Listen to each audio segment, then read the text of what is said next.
Please subscribe and like the video before continuing. Prince Andrew was disowned by his house due to his numerous heinous deeds. Even though born into a noble family, he has smashed all outrageous records with the recent DNA test, confirming assumptions. Prince Andrew grew up in a system that prioritized loyalty over accountability. Upon arrival, he was viewed like a protected asset rather than a prospective public servant. Off-record, courtiers recalled a restless, combative boy who was aware of his title's privileges. At Windsor, staff spoke about the young prince provoking guards, taunting stable workers, and interfering with horses during exercise. A common story involves Andrew being evicted from the stables for upsetting an anxious horse, resulting in his humiliation and shoved to the side. The story was significant not for its cruelty, but for the lack of repercussions. As silence fell, life continued. The quiet grew structural. As Andrew grew older, his role in the royal family became more unclear. It was not his destiny to rule. However, he was never considered expendable. He passed through institutions with access but no control. Although acclaimed publicly, he was privately viewed as difficult in the Royal Navy. He was useful in diplomatic circles since he opened doors upon entering. That utility protected him afterward. Andrew had a notoriety in the 1990s that was rarely recorded in print. Instead, it was a marginal pattern of entitlement, comfort around excess, and attachment to those who could supply pleasure without question. This is where Jeffrey Epstein comes in. The friendship between the two guys is documented. Photographs exist. Flight records exist. Witness accounts exist. At the moment, there was no desire to question the nature of the relationship. Epstein was introduced as a banker, giver, and connection. He surrounded himself with young women who were rarely explained and invited influential individuals. Andrew entered this atmosphere. It seemed to suit him. The palace later claimed ignorance. Many warnings had circulated among elite circles. They did not reach the public. He values accumulation over single allegations at this point in his life. Andrew has experienced moments that should have slowed him down but never did. The institution absorbed embarrassing circumstances that would have ruined another man's career. The crew cleaned up. Advisors reframed. The media went on. In the early 2000s, Andrew's trade envoy post exposed him to foreign officials, affluent intermediaries, and private hosts who operated outside of diplomatic supervision. This position provided privacy under the service banner. Additionally, he was farther distanced from effective oversight. The complaints were dismissed as misconceptions. Cultural differences were used to contextualize behavior. Once again, stillness prevailed. The women followed. Not initially public. There was no trend in their names. The stories were not aired. They were affidavits, secret papers, and private warnings. However, one name would persist. Virginia Jew. Her role in the story is crucial since she represents the moment when whispers became recorded. Court documents corroborate her recruitment into Epstein's sphere as a teenager. They confirm her trafficking. They confirm the presence of powerful persons. Controversy lingers over who crossed the line and when. Andrew denied everything. His denials changed over time. He initially claimed not to have met Jeffrey. Later, photographic proof necessitated a change. He then contested location, timing, and physical accessibility. The controversial television interview aimed to resolve the issue. Instead, distrust grew. Audiences noted evasions, questionable statements, and lack of empathy. This was neither a confession nor an exoneration. Behind the scenes, the monarchy replied as only it could. Andrew was removed from public service. His patronages were discreetly reassigned. Neither trial occurred. A civil settlement was obtained years later without admitting wrongdoing. This is also true. It left the main question unanswered. Unanswered queries provide narrative space. This story begins with a gap in official explanations, rather than proof. A sparsely documented phase in Jup's life. The relocation occurred during stillness. The financial help was not adequately explained. This information is not offered as evidence. This provides background for why distrust persisted after the news faded. A rumor begins to spread amid the silence. A discussion between lawyers and journalists suggesting that anything exists that could answer questions the monarchy never wanted answered is not yet public or concrete. A test is defined by its existence, not its outcome. Silence becomes no longer neutral once this idea takes hold. When Prince Andrew resigned from official obligations, the damage had already gone beyond the news. The palace dealt with containment, but the public saw it as confirmation of a problem long before anyone accepted it. To avoid distracting the monarchy, Andrew officially stood back. Unofficially, his absence heightened emphasis. When powerful institutions quietly dismiss someone without defending them, distrust grows. In royal circles, Andrew's name was radioactive. Invitations slowed. Former allies stopped returning calls. The same defensive reasoning remained in place. No inquiry, internal reckoning, or attempt to clarify discrepancies would be started by the palace. Strategic silence was chosen again. A distinct process occurred outside the palace. Journalists reviewed past timelines, travel records, social calendars, and witness testimony. They contrasted Andrew's public denials to documented movements. Their observations revealed that his memories regularly faltered during crucial periods. The famous assertion that he could not sweat at the time became a symbol for a wider issue. He spoke with detachment, as if the repercussions were theoretical, rather than disbelieving alone. Virginia Dufresne maintained her account as accurate. She recounted being trafficked as a minor. She cited sites. She named people. Some aspects of her tale were difficult. Others were supported by independent evidence. Importantly, her testimony was never deemed fake by a court. The distinction was significant, even though no criminal conviction occurred. Observers were more uneasy about what was avoided, not what was proclaimed publicly. Andrew never explained why he kept in touch with Epstein following his sentencing. He never clarified why he stayed at Epstein's apartment despite warnings.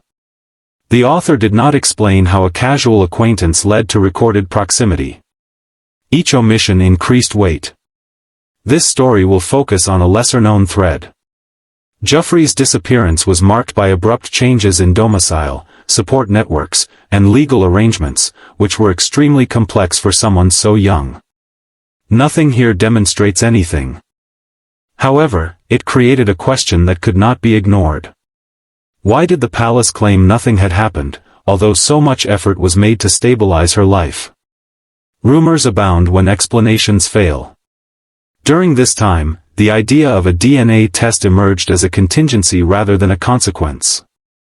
The notion was not about a public study, but rather the existence of a stored biological sample for unrelated medical reasons that could answer questions that interviews could not. There was no public mention of this possibility. No lawyer admitted it. No statement addressed it. The thought persisted in journalistic circles. Not due to proof, but due to unavoidable logic. If the claims are baseless, a clear reputation would forever stop speculation. The absence of clarity becomes part of the plot. Andrew's earlier actions was considered from a new perspective. Formerly considered as immature, these stories gained new meaning. Former employees reported his treatment of women on royal estates, his expectation of access, and his inclination to blur authority and entitlement lines. Not one account stood alone. They created a pattern that made the claims less uncommon. The settlement years later brought little resolution. Andrew maintained his innocence. Juror took cash compensation. The case terminated without a trial. This meant closure for the palace. For the public, it was a frozen moment of ambiguity. There was no cross-examination, no verdict, only quiet strengthened by money. The idea of a prospective test persists in this stream of ideas, as it reveals a deeper truth than guilt. It offers assurance in an evasive story. The mere possibility of certainty is terrifying. Institutions based on continuity fear proof, not accusations. After months, Andrew retreated from visibility. His job grew unclear and his appearances became sporadic. However, the questions persisted. Each anniversary of Epstein's misdeeds drew attention. New documentaries reopened wounds. Each unresolved contradiction encouraged supposition. In private, counsel discussed risk. Not the risk of guilt being established, but the chance of lifelong uncertainty. Once skepticism becomes ingrained in history, it outlasts news releases. Ends up in legacy. Beyond palace pronouncements and judicial settlements, a private desire arises to address a long-avoided topic through science, rather than interviews or court. A question that cannot be retracted. As Virginia gained recognition, the story emerged. People around her had already formed opposing camps. Some saw her as a survivor who had accomplished what few others had dared. To others, she was seen as a liability, a problem, and a threat to larger organizations. Her testimony undoubtedly altered the situation. In whispers, Epstein was discussed before her. The whispers entered court records after her. Jurors' sworn comments were detailed. She described being recruited as a minor. She provided travel itineraries and expectations.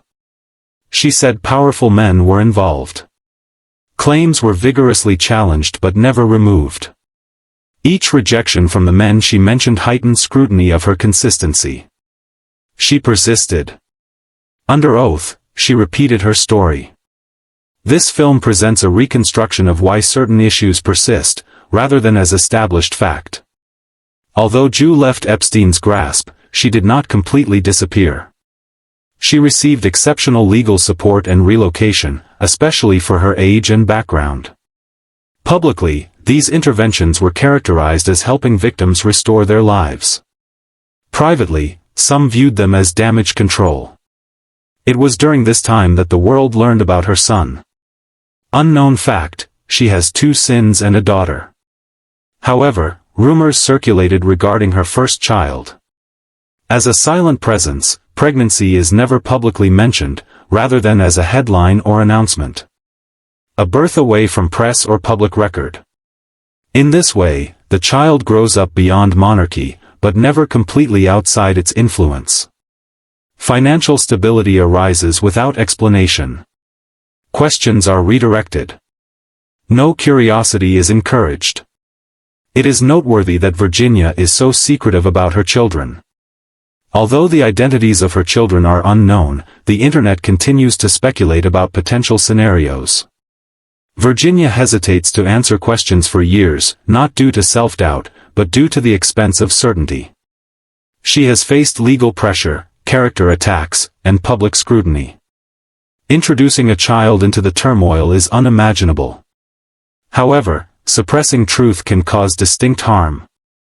DNA tests become personal, not institutional, as they are used to settle identification rather than as accusations. This account involves a biological sample from a previous medical operation. It is not gathered for litigation. It is not presented to authorities. The very existence of something creates a decision. The exam is conducted in a quiet private lab. There are no names or documented chain of custody.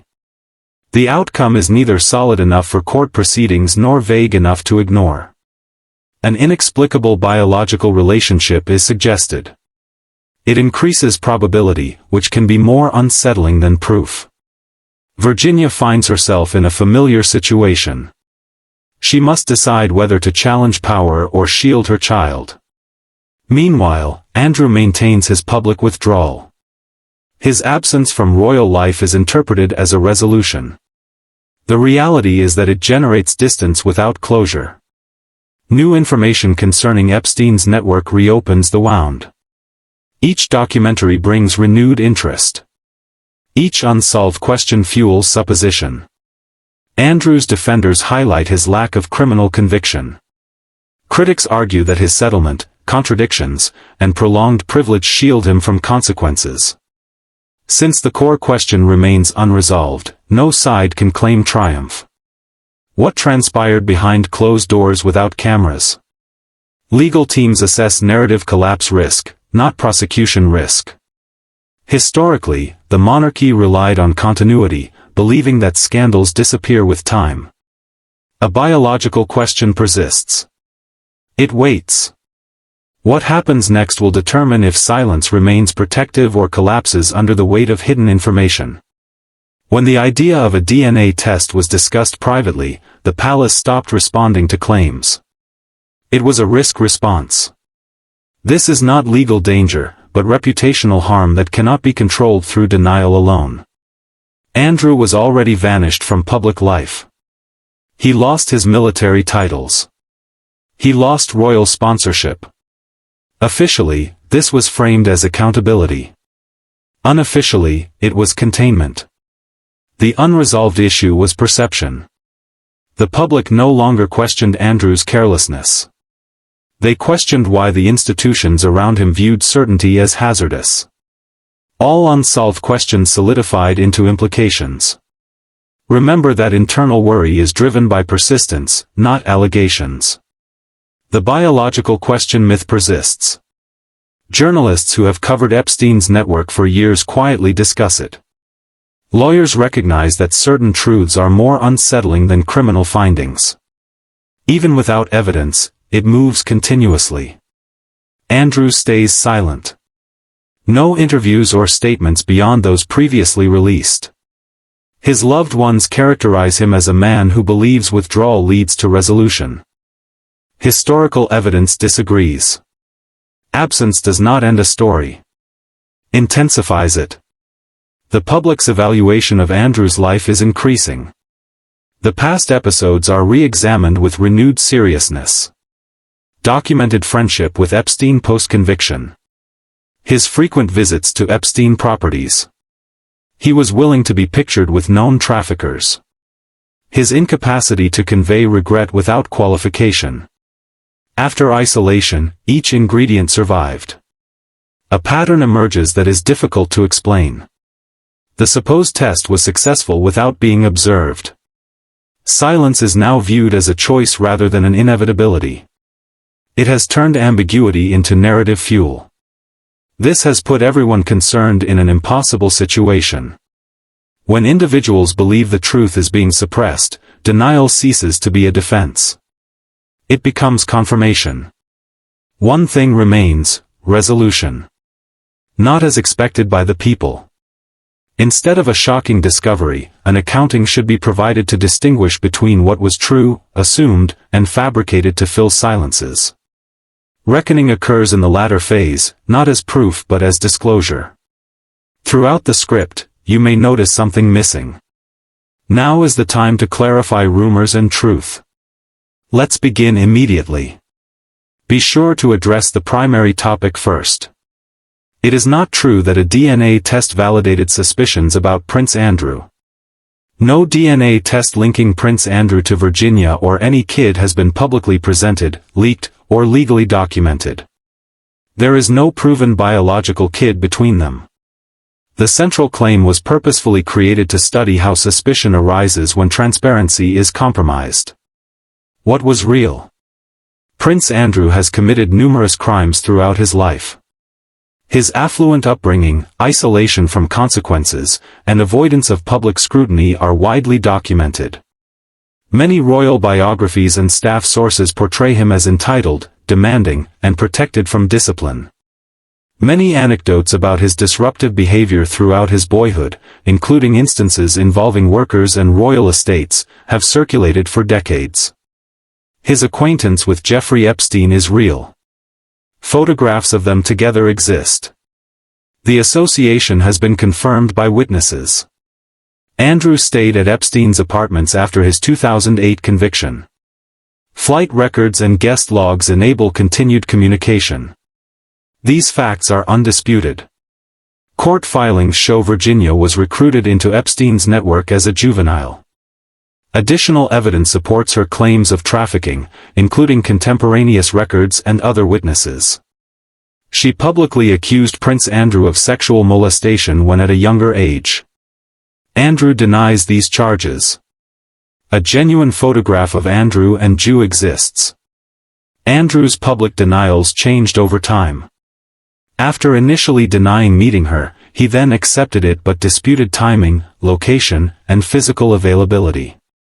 His 2019 news site interview, characterized by evasiveness and lack of empathy, is widely considered harmful. After widespread criticism, Andrew resigned from royal duties.